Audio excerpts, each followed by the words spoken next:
Hello students, कैसे हैं आप? आशा करती हूँ कि आप सभी अपने घरों में सुरक्षित हैं। आज हम सुगम भारती के पाठ 22 जीत पाठ का शास्वर वाचन कर संवेदनशीलता का विकास एवं प्रतिकूल परिस्थिति में धैर्य व सामर्थ्य बनाए रखने हेतु प्रेरणा प्राप्त करेंगे। आइए इस पाठ का शास्वर वाचन करें। सोमा और शीला बचपन से ही अच्छे मित्र हैं। दोनों एक ही कक्षा में पढ़ती हैं। पड़ोसी होने के नाते दोनों का अधिकांश समय साथ ही बीतता है। जिस दिन वे आपस में मिल नहीं पाती, उस दिन उन्हें ऐसा महसूस होता है मानो कोई बड़ा काम करने से छूट गया हो।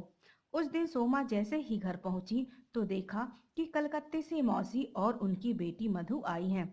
सोमा उन्हें देखकर खिल उठी। मौसी उसके लिए ढेर सारे खिलौने, चूड़ियां, माला और फ्राक लाई हैं। सोमा ने मधु का सामान अपने कमरे में रख लिया। उन लोगों के आने से दशहरे की छुट्टी अच्छे से बीतेगी, ऐसा सोचकर सोमा बड़ी प्रसन्न है। 3-4 साल बाद सोमा और मधु मिली थी, इसलिए उन लोगों की बातें थी कि खत्म होने को ही नहीं आ रही थी। 2-3 दिन कैसे बीत गए पता ही नहीं चला। एक दिन शाम को मधु बोली, भाई सोमा, मेरा तो घर बैठे बैठे मन ऊब गया है। मुझे आए 3 दिन हो गए और हम लोग कहीं गए नहीं। हमारे कलकत्ते में दुर्गा पूजा के दिनों में इतनी चहल पहल रहती है कि हम लोग एक दिन भी घर नहीं बैठते। मगर मधु, कहीं घूमने जाने के लिए तो पापा को मनाना पड़ेगा। चलो, आज तुम्हें अपनी सहेली के घर ले चलती हूँ। 2 दिन से गए भी नहीं है उसके पास। मिलेगी तो मन खुश हो जाएगा। बड़े अच्छे स्वभाव की है शीला। पेंटिंग इतना बढ़िया करती है कि तुम देखोगे तो ताज्जुब करोगी। अच्छा, तो फिर उसी के घर चलते हैं। मधु चलने के लिए तैयार हो गई। सोमा ने घंटी बजाई तो शीला की मम्मी ने दरवाजा खोला। सोमा ने मधु का परिचय कराते हुए कहा, चाची, यह है मधु, मेरी मौसी की लड़की। आओ, तुम लोग भीतर आओ, शीला अपने कमरे में है। कहकर चाची फिर चौके में चली गई। आहट पाकर शीला ने सिर उठाया तो सोमा के साथ किसी नई लड़की को देखकर वह अचकचा गई। उसने झट पेंटिंग ब्रश रखकर कहा, आओ सोमा। फिर मधु से बोली, आइए आप भी बैठिए। सोमा ने हंसते हुए कहा, पहचाना नहीं शीला, यह मधु है, मेरी कलकत्ते वाली बहन।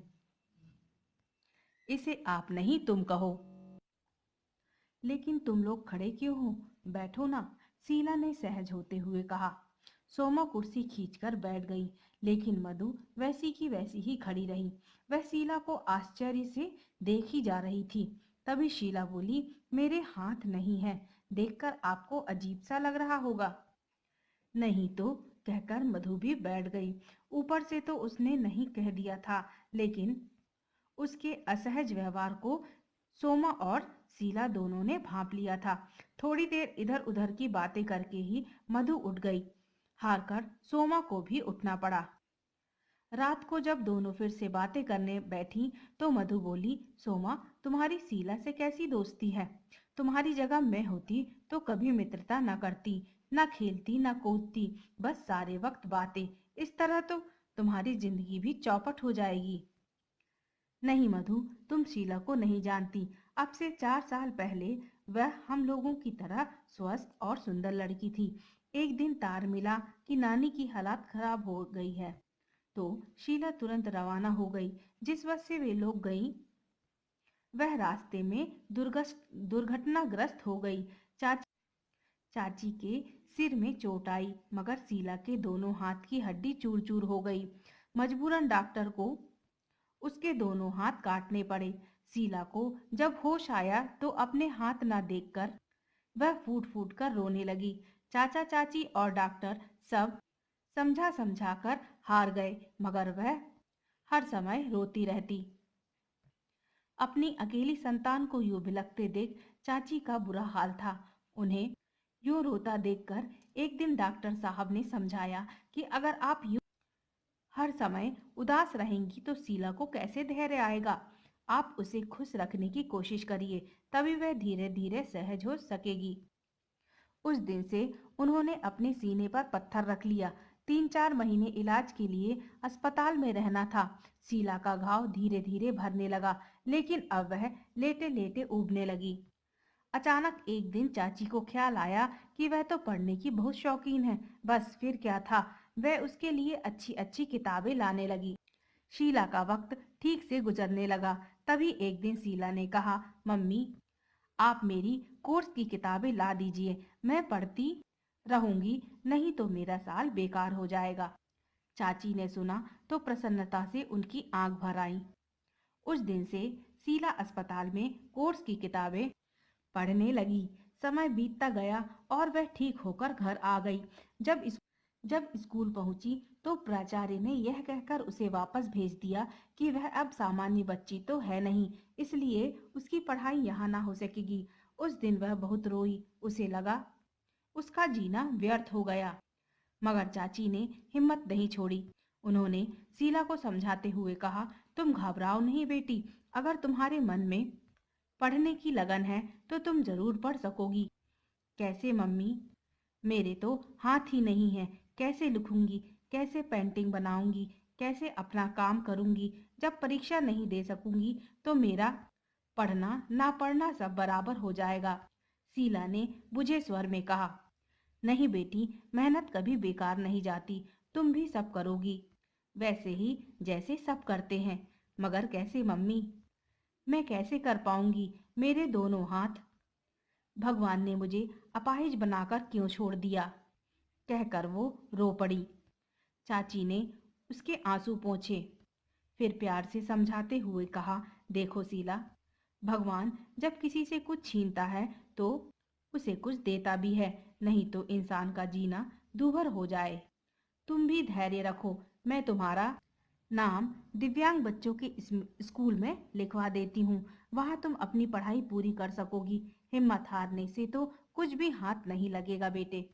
उसके बाद शीला विकलांग स्कूल में जाने लगी, मगर फिर भी वह हरदम उदास रहती। एक दिन स्कूल से लौटी तो बेहद खुश थी। चाची ने पूछा, आज मेरी बेटी बहुत खुश है, कोई खास बात है? मुझे नहीं बताएगी? शीला ने कहा, मम्मी, मेरे हाथ एक लड़का पढ़ता है अनिल, वह देख नहीं सकता, वह आंखों का काम हाथों से लेता है, वह छू छू कर ब्रेल लिपि से पढ़ता है। उसके पास एक घड़ी है, उसके उठे हुए अंकों को छूकर वह एकदम सही समय बता देता है। उसे देखकर मुझे लगा कि जब वह हाथों से आंखों का काम ले सकता है तो फिर मैं अपने पैरों से हाथों का काम क्यों नहीं ले सकती? सुनकर चाची के चेहरे पर प्रसन्नता की लहर दौड़ गई।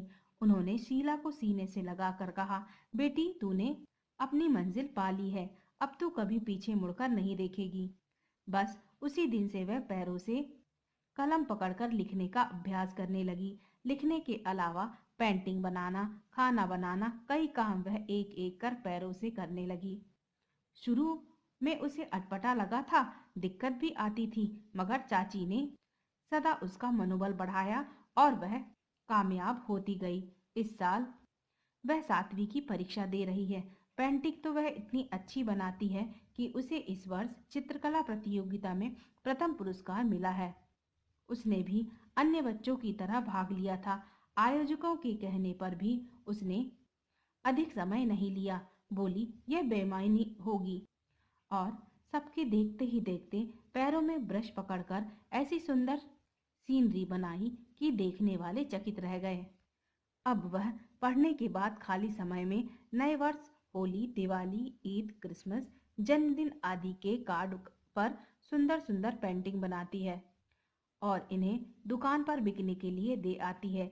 हर महीने वह इससे इतना धन कमा लेती है कि उससे उसकी अपनी जरूरतें पूरी हो जाती है। पढ़ने के लिए उसे छात्रवृत्ति मिल रही है। अपने मम्मी पापा के आगे हाथ नहीं पसारती। सच कहूँ तो दिव्यांगता ने उसे अभी से आत्मनिर्भर बना दिया है। उसकी हार भी जीत में बदल गई। मधु ठगी सी बैठी सुनती रह गई। उसे लगा अब से कुछ देर पहले जिस लड़की को देखकर उसके मन में उपेक्षा का भाव आया था, वह उससे कहीं अधिक महान है। मधु की नजरों में शीला ऊंची, बहुत ऊंची उठ गई थी। स्टूडेंट्स, ये थी शीला की कहानी। एक विकलांग होने के बाद भी उसने हार नहीं मानी। स्टूडेंट्स, आज के लिए इतना ही। आज का आपका होमवर्क है, इस पाठ का पुनः सास्वर वाचन करें। Okay students.